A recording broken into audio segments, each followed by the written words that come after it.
प्रश्न है, एक खंभे का 4/7 भाग कीचड़ में धंसा है। जब धंसे हुए भाग का 1/3 भाग बाहर खींचा जाता है तो पाया गया कि 8 मीटर माप का खंभा अभी भी कीचड़ में धंसा है। खंभे की पूरी माप क्या होगी? आइए हम इस प्रश्न को लगाते हैं। माना खंभे की पूरी माप यक्स है। खंभे का 4/7 भाग यानी यक्स का 4/7 भाग, यक्स का 4/7 भाग कीचड़ में धंसा है। जब धंसे हुए भाग का 1/3 भाग, जब इसका 1/3 भाग क्या किया जाता है? 1/3 भाग इसी संख्या का यानी 4x/7 का ये भाग कीचड़ में धंसा हुआ है और इसका 1/3 भाग बाहर खींच लिया जाता है तो खंभा कितने मीटर बचता है? 8 मीटर। अब देखिए 4x/7 माइनस 4x/7 3 जा 21, क्योंकि यहाँ मल्टीप्लाई लगा है तो ऊपर का ऊपर से मल्टीप्लाई होगा, नीचे का नीचे से। 4x/21 इक्वल टू 8 मीटर है। अब 7 और 21 का एलसीएम लेंगे तो 21 ही आएगा। अब इस 21 को मान लेंगे, यहाँ पर है तो 7 से 3 बार में 21 कट जाएगा और 3 4 जा 12x आ जाएगा। 12x माइनस 21 यहाँ मानेंगे तो 21 से 21 कट जाएगा और ये केवल 4x ही बचेगा। अब इक्वल टू 8। अब देखिए, अब हम यहाँ बटा 1 कर देंगे और क्रॉस मल्टीप्लिकेशन कर देंगे। क्रॉस मल्टीप्लिकेशन करने में 12x में से 4x जाएगा तो पहली बात 8x बचेगा। 8x 1 जा 8x इक्वल टू 8 मल्टीप्लाई 21, क्योंकि ये उधर जाएगा मल्टीप्लाई हो जाएगा। x इक्वल टू क्या आएगा? 8 मल्टीप्लाई 21।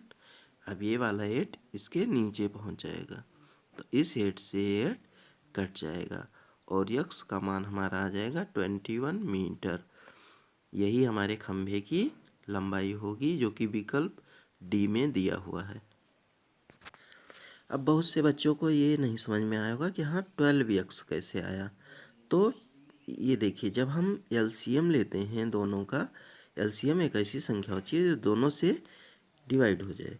तो ये 4x/7 था और इस एलसीएम को हम यहीं रख देते हैं 21, चाहे मल्टीप्लाई 21 लिख दो चाहे ब्रैकेट में लिख दो।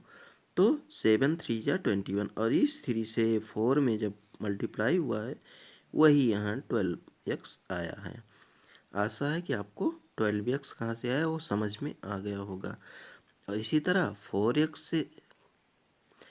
तरह 4x के बगल में जब 21 लिखें तो 21 से 21 कट जाएगा, इसलिए 4x में कोई परिवर्तन नहीं होगा। और 12x में से 4x हम माइनस करेंगे तो 8x आएगा अपान 21 इक्वल टू 8। अब इसी को क्रॉस मल्टीप्लिकेशन द्वारा इधर समझाया गया है। इस तरह हमारा आंसर 21 आया। प्रश्न है, ए और बी किसी काम को 12 दिन में करते हैं, बी और सी उसी काम को 15 दिन में करते हैं, सी और ए उसी काम को 20 दिन में करते हैं। ए उसी काम को अकेले कितने दिन में कर सकता है? तो ए और बी 12 दिन में करते हैं, बी और सी 15 दिन में, सी और ए मिलकर 20 दिन में करते हैं। तीनों का हम अगर एलसीएम निकालेंगे तो टोटल वर्क हमारा आ जाएगा 60 यूनिट। अब ए और बी मिलकर 12 करते हैं तो 60 यूनिट 12 5 जा 60, 5 यूनिट करेंगे ए और बी मिलकर। बी और सी मिलकर इसी तरह 15 4 जा 60, तो 4 यूनिट काम करेंगे बी और सी मिलकर। और सी और ए मिलकर 20 दिन में करते हैं और टोटल वर्क है 60, 23 जा 60, तो 3 यूनिट करेंगे। अब टोटल इन दोनों तीनों को जब जोड़ लेंगे तो 2 बार ए आता है, 2 बार बी, 2 बार सी, 2 आगे कॉमन ले लेंगे तो 2a + b + c = हो जाएगा 5 4 9 3 12, यानी 12 यूनिट काम करते हैं ए और बी और सी का 2 गुना मिलाकर। अब हमें करवाना किससे है? अब हम पहले ए + बी + सी यानी तीनों मिलकर कितने काम करेंगे? तो 12 वर्क दोगुनी क्षमता वाले करते हैं, मतलब इनका 2 गुना। तो a + b + c मिलकर कितना करेंगे? 12/2, 2 × 2 2 6 × 12, तो 6 यूनिट काम ये तीनों मिलकर करेंगे। अब हमें पूछा है कि ए उसी काम को अकेले कितने दिन में करेगा, तो तीनों मिलकर 6 यूनिट काम करते हैं और बी और सी मिलकर 4 यूनिट काम करते हैं। तो इसमें से अगर हम बी और सी का काम माइनस कर देंगे तो हमारा ए का काम निकल आएगा कितने यूनिट करता है।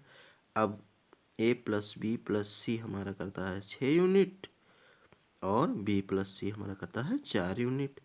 तो a कितना काम करेगा? 6 में से 4 घटा देंगे तो हमारा आएगा 2 यूनिट। और कह रहा है ए से ही काम करवाना है, तो टोटल 60 यूनिट काम है। ए करता है 2 यूनिट, तो 2 × 2 2 3 × 6 और 0, यानी 30 डेज में ए काम को निपटा देगा, जो कि हमारे विकल्प 2 में दिया हुआ है। नेक्स्ट क्वेश्चन है पंचभुज के अंतःकोणों का योग क्या होगा? फिर किसी आकृति में n भुजा है तो उसके अंतःकोणों का योग होता है 2n - 4 समकोण, यानी समकोण हमारा 90 डिग्री होता है। अब यहाँ पर भुजाओं की संख्या है पंच यानी 5, तो n की जगह हम 5 रख देंगे और 90 से मल्टीप्लाई कर देंगे। 5 × 2 = 10 - 4, 90 बाहर रहेगा। 10 में से अगर हम 4 घटाएंगे तो आ रहेगा 6। 6 को 90 से अगर हम मल्टीप्लाई करेंगे तो 540 डिग्री आ जाएगा, जो कि हमारे विकल्प ए में दिया हुआ है। यही इसका राइट आंसर होगा। नेक्स्ट क्वेश्चन है 1 2 1 0 1 2 को 12 से भाग देने पर शेषफल क्या आएगा? आइए हम इसको भाग देते हैं। तो 12 × 1 = 12, कट गया, 1 उतारेंगे, नहीं जा रहा है, 0 बढ़ा के ये 0 उतारेंगे, उसके बाद फिर नहीं जा रहा है तो 0 बढ़ा के फिर 1 उतारेंगे। अब 12 × 8 = 96। अब 11 में से हम 6 घटाएंगे, 5 आएगा, ये 2 उतार लेंगे, उसके बाद 12 × 4 = 48। अब 52 में 48 हटाएंगे तो हमारा 4 रिमाइंडर आएगा, जो कि 1 विकल्प में दिया हुआ है और हमसे शेषफल ही पूछा था।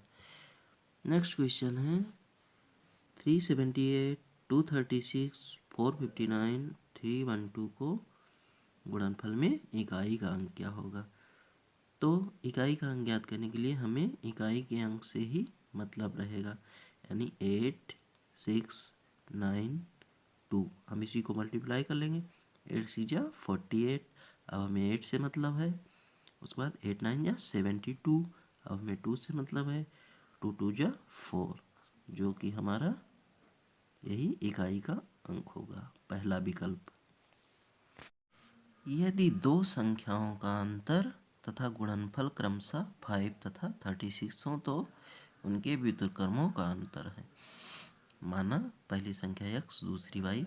अब इन संख्याओं का अंतर दिया हुआ है, यानी x - y दिया हुआ है 5, और इनका गुणनफल दिया हुआ है 36। अब देखिए इनका व्युत्क्रमों का अंतर, यानी व्युत्क्रम माने 1/, इतना।